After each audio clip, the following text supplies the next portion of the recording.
Berlin, Pankow. 7. March 1962. I guard a wall to protect a peace built on silence, and I know it will fall on me.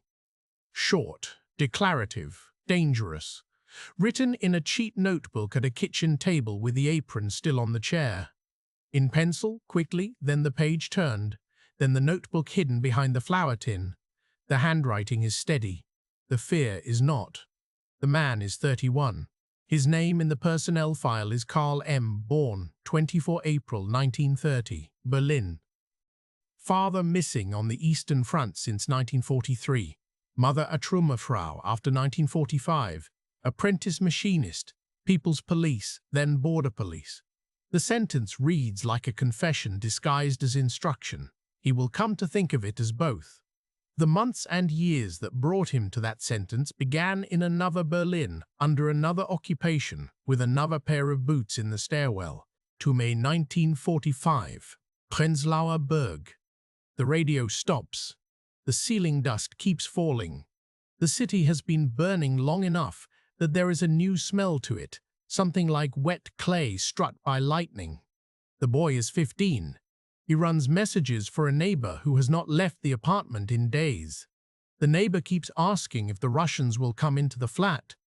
They already have, the boy says, but only in the courtyards. It is a joke without humor. Rubble. Words become geology.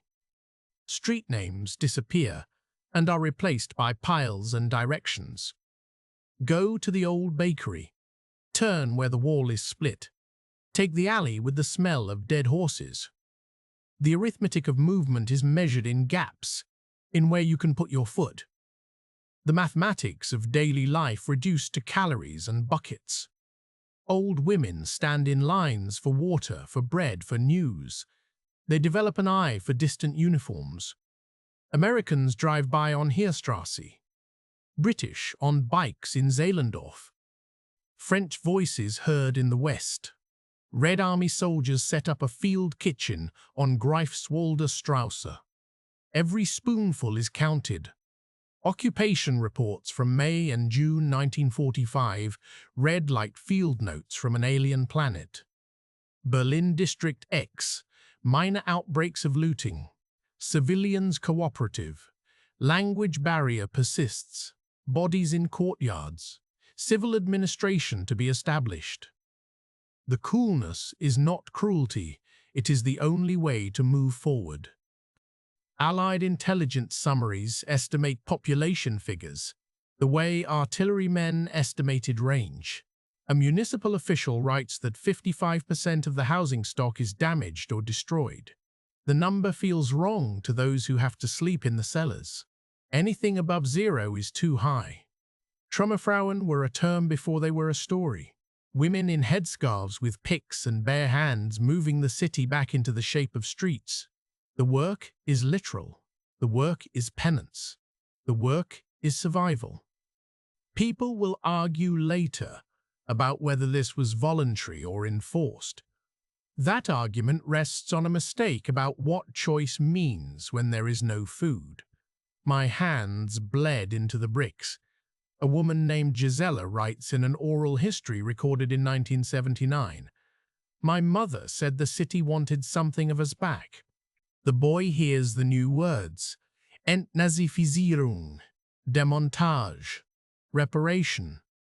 He learns new mathematics, not of shells and calibers, but of calories and coupons. The hunger winters press a template onto people's faces. Cheeks hollow. Eyes sharpen, the cold snaps bones that were already brittle. 1946 is the year the hunger penetrates even the stories. Ration cards become as essential as lungs. People behind counters acquire the power of judges. Category 2, Sess, the clerk says, stamping. Category 2, S, the clerk repeats, meant to say Schwerarbeiter, heavy laborer, the category that means more grams of fat. The clerk is 20. The clerk wields a rubber stamp like a scepter. Cigarettes become currency because they are divisible, portable, and desired. The black market is a market. It operates like all markets under a certain pressure. American cigarettes buy eggs, and eggs buy forgiveness.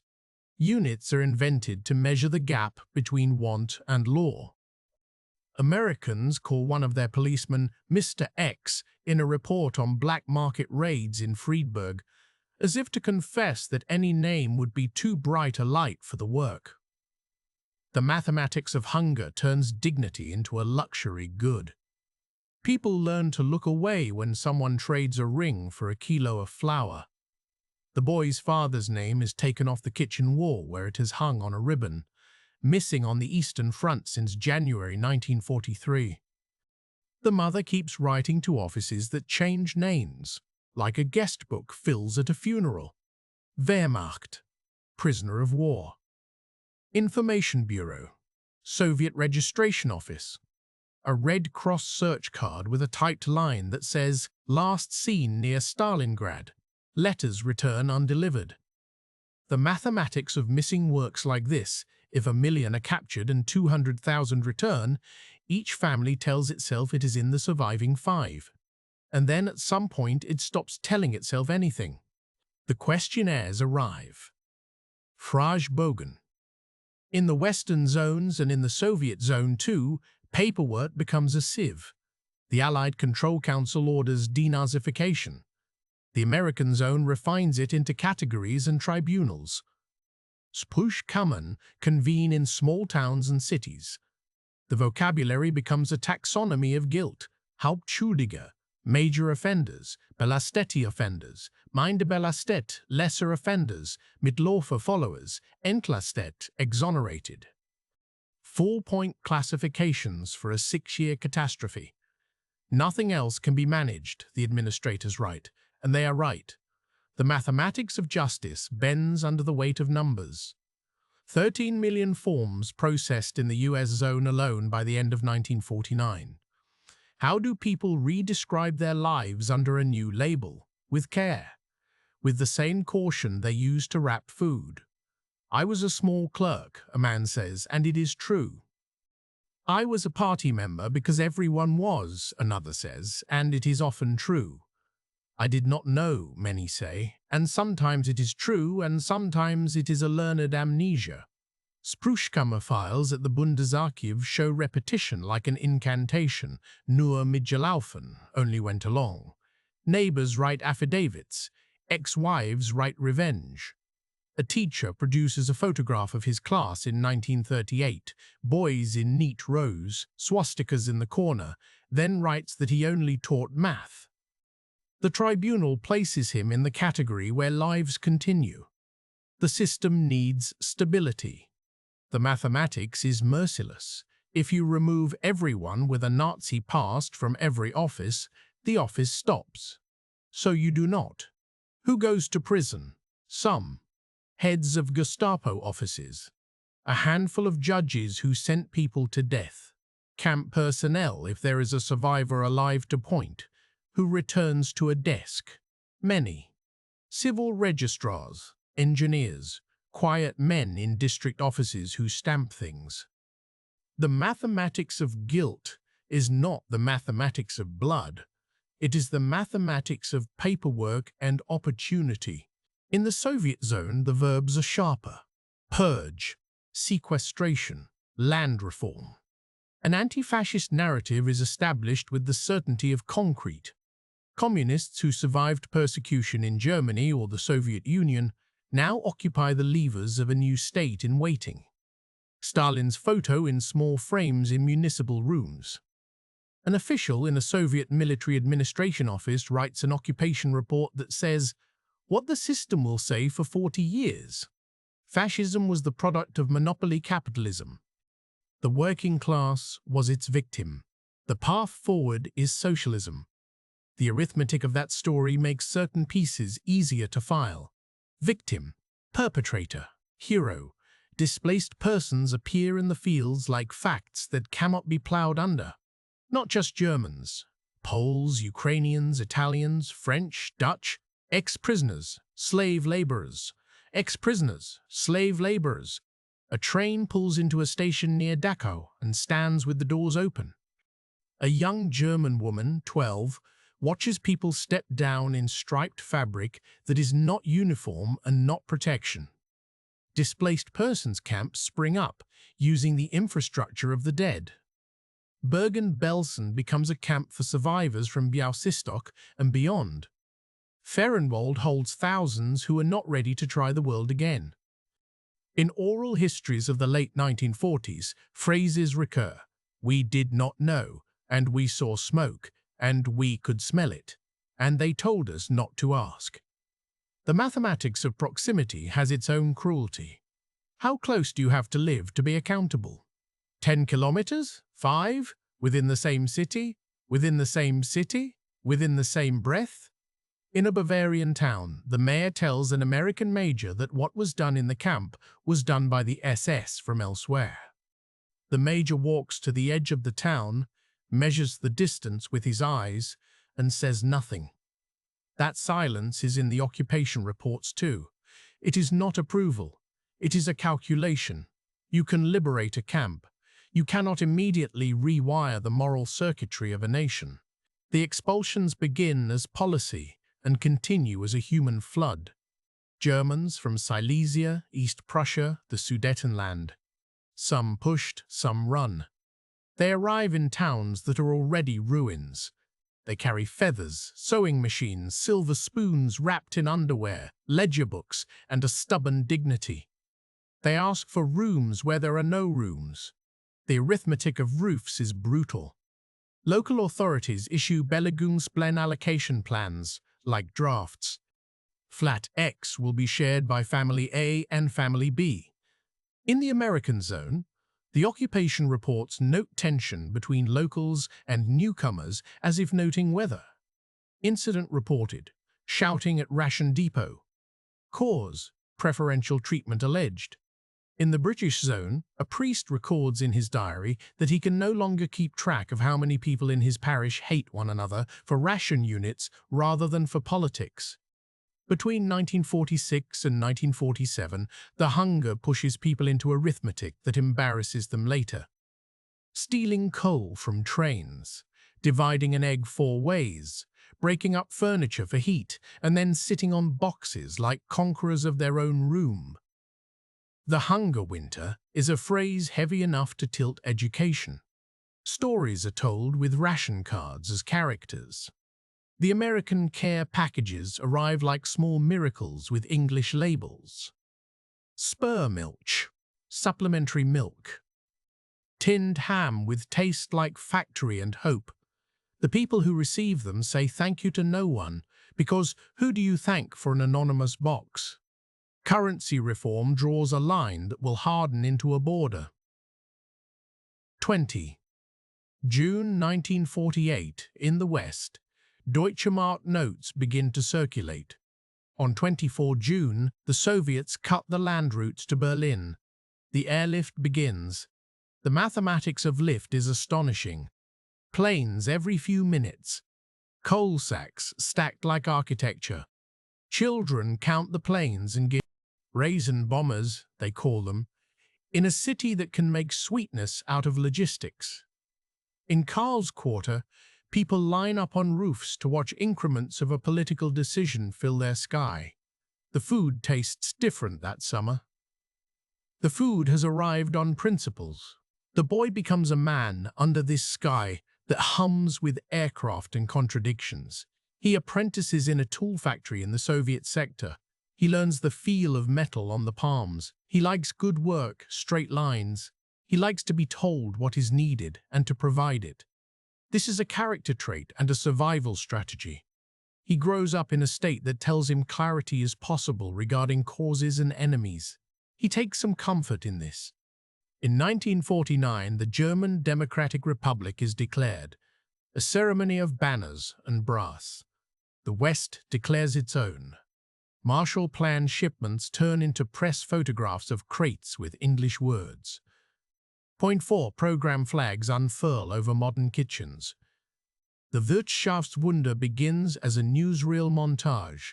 New factories, shiny cars on conveyor belts, women in neat dresses next to new washing machines. In the East, the departures increase. People call them Republikflucht, flight from the Republic. Engineers, doctors, machinists, nurses. The arithmetic of migration becomes a national emergency disguised as a rhetorical flourish. In Karl's factory, they hold meetings about loyalty.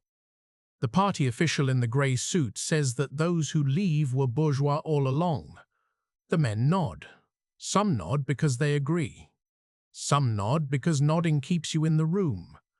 The border along the inner German line is hardened in 1952. Families in the 5-kilometer strip are evicted in Action Ungeziefer, Operation Vermin, the name itself a confession dressed as camouflage. The arithmetics of rooms and jobs is replaced with the geometry of distance and watchtowers. The fields near the border empty of people who aren't allowed to be near their own houses. A farmer in Thuringia writes in a letter intercepted by the organs later called the Stasi that he was told to leave with an hour's notice. The letter is kept in a folder in a building with no windows on one side. Files accrete. People learn that a street you cross may be a line you can't recross. Seminars on anti-fascism become the background radiation of Karl's 20s.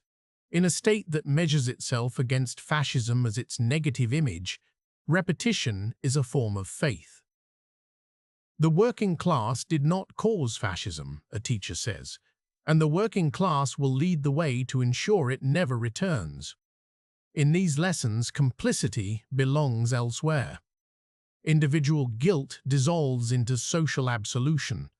There is a relief in this. There is also a trap. The mathematics of responsibility remains unaddressed.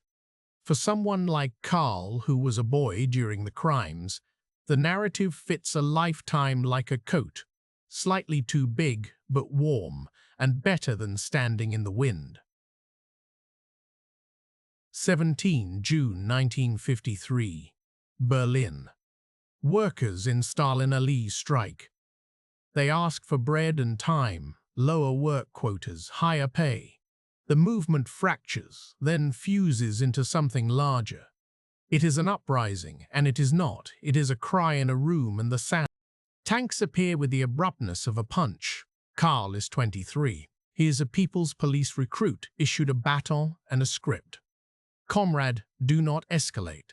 Comrade, restore order. The files later say he was on duty at Strausberger Platz. The interrogation report of an older worker, taken between midnight and 3 a.m. on 18 June, mentions a tall policeman who looked like a boy. The boy is many boys. Karl writes later in his notebook, "They told us to keep calm. They told us to be firm. They told us not to think." In the indexes of that day, deaths are counted. The mathematics of dissent is now also geography. Where does a person of goodwill belong in a system that has decided what goodness is? He joins the border police because it is a promotion. The office is warm in winter. The pay is decent. The uniform is crisp. The meals regular. The instructions are clear. His mother, who remembers no meals that were regular for years, tells him nothing. He hears that silence as permission. He also knows that permission is made of fear. Documents from the early 1950s show recruitment pitches that look like paternal advice. Comrade, you will serve peace. You will protect families from the West, where fascism grows again. The mathematics of good intentions are always calculated in advance and then adjusted afterward. He learns the terrain at the edge of the city. Officers speak in numbers and abbreviations. Grenzühl 84, Kolonnenweg at 37 degrees. A field that used to be a place to fly kites is now a place to count distance to tripwires. The training manual, a typewritten bundle with a grey cover, says border violators and bandits. In the cold, the words in the manual feel as far away as summer. 13 August 1961, Saturday night into Sunday. Operation Rose begins. Border closing, the city parted in its sleep. The first rolls of barbed wire go up in Bernauer Straße. People open their shutters in their pajamas. They speak to the neighbors they have spoken to for years and discover that those neighbors are now foreigners. They are putting wire in the middle of our street, a woman says, and she says it as if describing a weather event for which no clothing is adequate. Karl is at a checkpoint at Strelitzer Straße, then moved toward Bornholmer. He follows orders and moves flags into position. He watches a man look at him as if he were there to give out tickets to a play. Then the man looks again and sees that the play is the rest of his life. The line is drawn with suddenness that looks like fate. The mathematics of division, once hypothetical, now puts itself into concrete. Windows become escapes. They also become gallows. The first person to die because of the wall is a woman, 58, named Ida Siekmann. She jumps from a third-floor window at 48 Bernauer Strasse on 22 August 1961. The building is in the east, the sidewalk is in the west. The firefighters come, but are not allowed to place their nets on the east side. She misses. The Bundesarchiv keeps a file with clippings and a typed note, first casualty. That phrase has a bureaucratic flatness that insults nothing more than our desire for a better word. Karl is not there. He is at a different corner that morning. He hears about it while drinking coffee that tastes like burnt water. He writes nothing down. The form he fills out at the end of his shift is a form with boxes. None of them ask, "Did you watch a city become two things?" None of them ask, "What did you think today when a woman died on a sidewalk that was permitted and forbidden at the same time?" The arithmetic of the new border turns seconds into actions. Each window on Bernauer Strasse contains an equation: how many floors down, how many friends with blankets, how many police downstairs, how many seconds before rope burns your palms and a siren reaches your street. Then, 17 August 1962, near checkpoint. Charlie, Zimmerstrasse. A boy named Peter Fechter tries to cross with a friend. He is 18. He is shot. He falls in the no man's land, the strip of sand that has a bureaucratic name, the strip for gunfire support. He bleeds. West Berliners gather, shout, throw bandages. The bandages land near him like ships stopped by geography. The East German guards do not go into the open because orders do not include dying to retrieve a bleeding boy. A West policeman throws a coil of rope. It falls short. It is an old man's act of hope. He dies there, a fact that will be measured later in commemoration, documentaries, a simple plaque. In the files of the Grenztruppen, his name is typed with neutral ink. In Karl's head, the shouting never stops. He is close enough to hear the crowd. He is far enough that he is not one of the men who decide to hold fire or not. In this, he is a man of his time, a man in a vast machine doing work that will be used as a symbol whether he wants it to be or not. He writes in his notebook that night, "We were told to be calm. We were told to be firm. We were not told how to live with what we've seen." He does not show the notebook to anyone.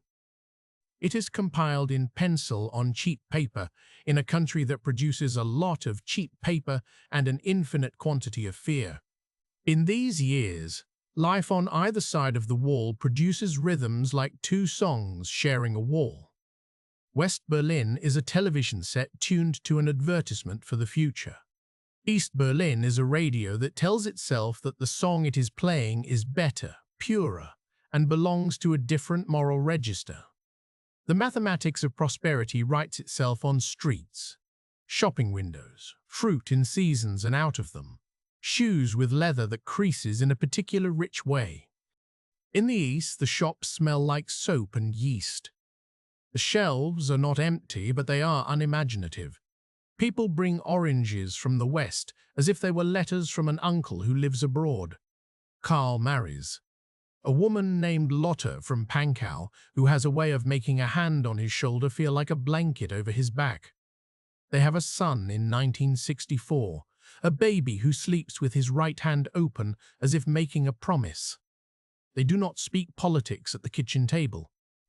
The arithmetic of their days is work, lines, sugar rationing, planning a holiday to the Baltic that will require applications, and the absence of unlucky relatives. Vacation is a reward and a test. They pass their lives in this small arena and find kindness there. He teaches the boy to ride a bike in a courtyard where the walls know all names. He tells the boy to be careful. He means with the pedals, and also with your tongue. School books in both Germanies teach memory. Memory is curriculum. In the West, a story grows up that relocates suffering. Bombing raids become central. The humanitarian disaster of flight and expulsion of Germans from the East finds a place in speeches and monuments. We suffered too, this story says, and it is correct about facts and sometimes incorrect about tone. In the East, anti-fascism becomes identity. The perpetrators are always the fascists, a category kept deliberately separate from the people now living and working for the state. The idea that ordinary people participated becomes an awkwardness to be resolved with a gesture at the past. There are exceptions. Buchenwald memorials carry the Buchenwald Oath, recited by survivors. We swear to fight until the last breath for the destruction of Nazism. The oath is used to sanctify a state. The mathematics of remembrance is math performed in the service of an argument. Karl reads his son's Staatsbürger Kunde textbook. It is neat. It uses nouns like stepping stones. Class struggle, peace policy, imperialism. The boy reads and then asks questions that do not fit neatly. The father answers with caution. He has a friend from work who tells a joke about the wall too loudly in a bar and then is not seen for a while. The file on that friend in the Ministry for State Security's archive will later record humor as if it were a crime of physics. Words weigh grams. You need a scale to sell them. The West in the 1960s and 1970s hums with prosperity and then with unrest of its own. The Wirtschaftswunder slows from a gallop to a jog. Karl hears about it on Western TV, captured by the rabbit ears they hide behind books when someone knocks on the door. He sees students shouting, "Unter den Talaren, Muf 1000 Jahren," the mold under anyone's ceremonial robes. He feels left out of that argument. He carries another one. His work becomes paperwork as much as it is patrol, reports, daily tallies. The mathematics of the border is measured in meters and minutes and incidents. How many attempted crossings? How many successful? How many hostile observations? A binder in the Bundesarchiv, compiled from Grenztruppen reports, shows the border tightening like a muscle. Mines laid, mines removed under international pressure, alarm guns installed, dogs tied to zip lines. The border is alive and eats men sometimes. When it does, it produces paperwork.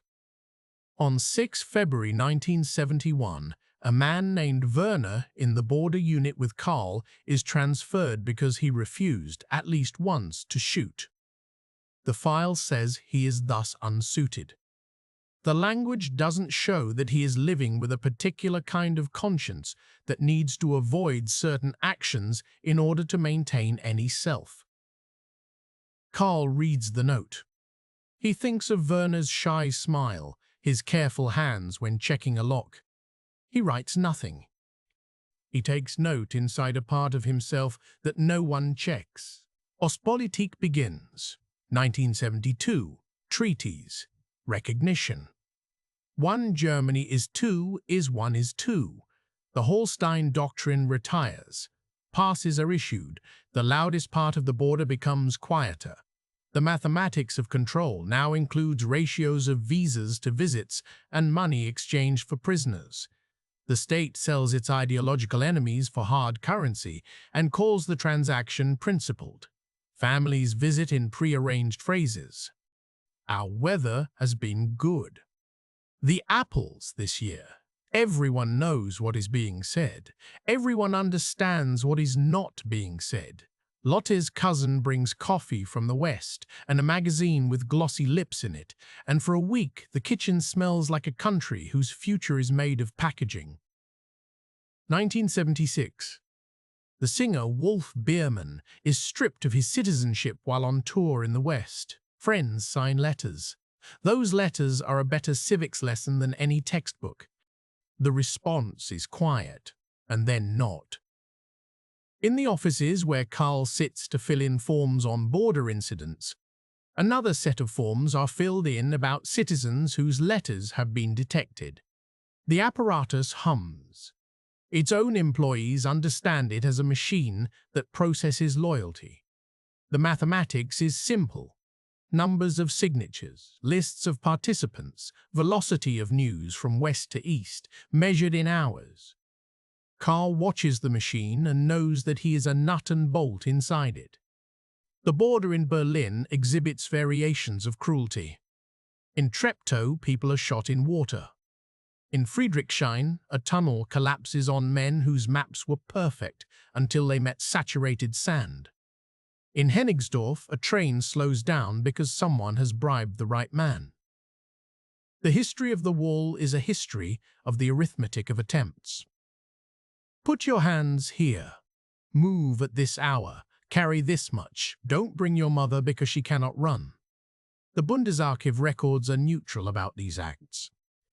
Oral histories recover the heat. I heard the dog chain sing, a man says to a researcher in 1995.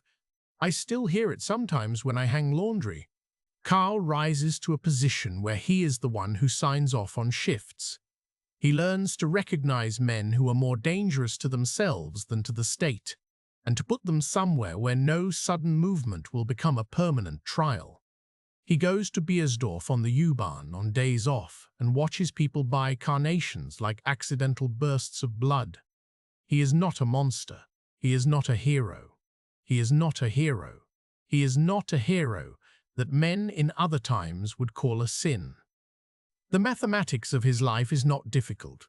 He does what he does so his family can eat without worrying, so that his son can be the first in the family to study engineering, so that Lotte can buy oranges sometimes without a holiday. He knows this is the trade. He accepts it. He says sometimes to himself that so did everyone. Meanwhile, in the West, the television shows men with long hair and suits that glint like fish scales. The country of his imagination there changes shape.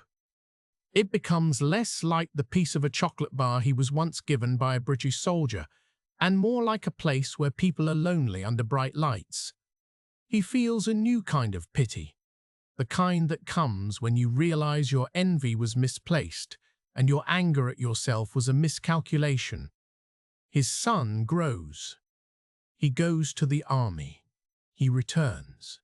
He gets a job in a factory that makes bearings that are the wrong size for the contracts they are meant for because the metal is not good. He learns to fix machines and then to fix managers. He says little. He asks if they can visit a relative near Dresden. The permit comes too late, as if part of the story of everything. And then 1989. The year accelerates like a plane hitting a gust. Poland votes. Hungary opens. East Germans go to vacation and then keep going. October arrives and does not look like other Octobers. Leipzig's Mondays become the mathematics of multiplying tens into thousands. Wir sind das Volk, they shout, and the phrase is as simple and as complex as any the country has produced. Stasi files from those weeks show panic measured in adjectives, hostile negative elements here. Counter-revolutionary behavior there. The head of Karl's unit talks about vigilance. He is speaking to himself. He is speaking to the air of a room where the paint cracks. 9. November 1989. The Evening News. A press conference. Günther Schabowski with papers not yet in order. Das tritt nach meiner Kenntnis. The phrase that suggests a decision has been made and that it includes the word immediately. The mathematics of that error, or that leak, or that providence, depending on which file and which old man you consult, is the mathematics of a breached dam. People go to the border not because they believe it, but because belief is a habit, and this could be its last good use. Bornholmer Strasse. A bridge with a name that will become a letter in every memoir. Officer in charge, Harold Jaeger. This name will be known, this face will be on television decades later crying at the memory of opening the gate. Karl is there, now a middle-aged man with a coat that is too warm for nerves. People gather. People shout. They sing. They pressure like a river against a lock. He remembers orders that conflict and senior officers that do not answer phones. The intersection of fear and obligation draws lines down his face. He tries to remain a shape that can decide. Near midnight, the gate opens. People flow. It is like watching water find gravity. He stands and watches, as in a city he has lived in all his life. He sees a new thing that is only a joke if you take humor seriously, the end of what he has spent his adult life maintaining. He does not rejoice, he does not mourn, he watches. The ability to watch is his skill. He writes nothing that night except in his head where a sentence forms that takes up a room. This is the second defeat. The first defeat is a boy's city collapsing under Allied maps. The second is a man's certainty collapsing under a crowd's laughter and tears. He will say later to a man with a tape recorder that he felt, alongside the relief, a shame that sat heavier than any uniform. He will call it the shame of knowing that the men and women walking past him were walking past a ghost that had held a gun. He was the ghost. Oral histories recorded in the 1990s have many such phrases. "We were proud," one man says. "We are proud now," another says, meaning proud to have not shot, proud to have opened, proud to be alive.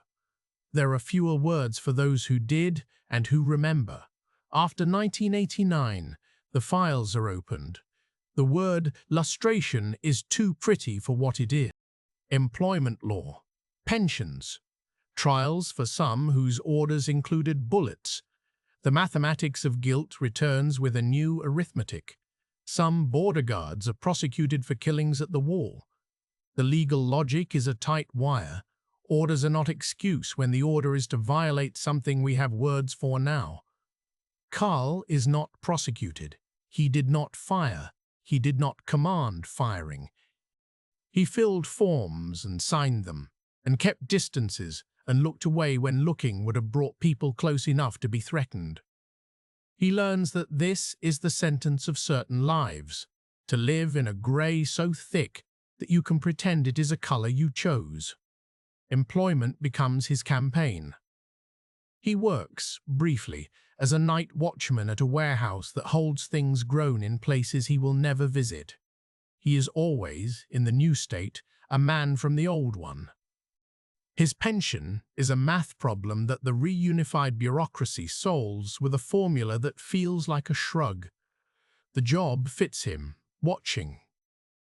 He meets other men at coffee from a vending machine. They speak about football and grandchildren and keep their sentences inside polite fences they learned to erect in their throats 40 years ago. He looks for his father's name in new archives, in Russian lists, in oral histories of soldiers of 1943. He finds a name that could be his father's on a list of prisoners sent to a camp near Astrakhan. No further note. The mathematics of missing remains unsolved. You can learn the numbers of dead. You cannot learn the physics of absence. In the new Germany, memory becomes national entertainment, and national guilt as a curricular item finally permitted its full shape. People say Vergangenheitsbewältigung with more ease. Young people ask older ones questions that older ones avoided. Memorials multiply. The wall becomes an object you can sell as a piece. Its former root is traced in cobblestones like a scar you burnish because it proves your old body survived. The anti-fascist narrative that gave Karl's mother a kind of sleep at night evaporates. But it is replaced with something that still does not know what to do with people like him. Complicity is now a word just as total and just as forgiving in its own way. It treats all acts that contribute as equal. The mathematics of guilt is as flawed now as it was in 1946, except now it is performed with better words. He keeps a notebook. He always did. The notebooks were what he had instead of a confession. He keeps them in a cardboard box under tax records. They are exercises in being precise about things language cannot hold. He writes down the weather on days he felt worst. He writes lists of names, Ida Siakman, because he lay.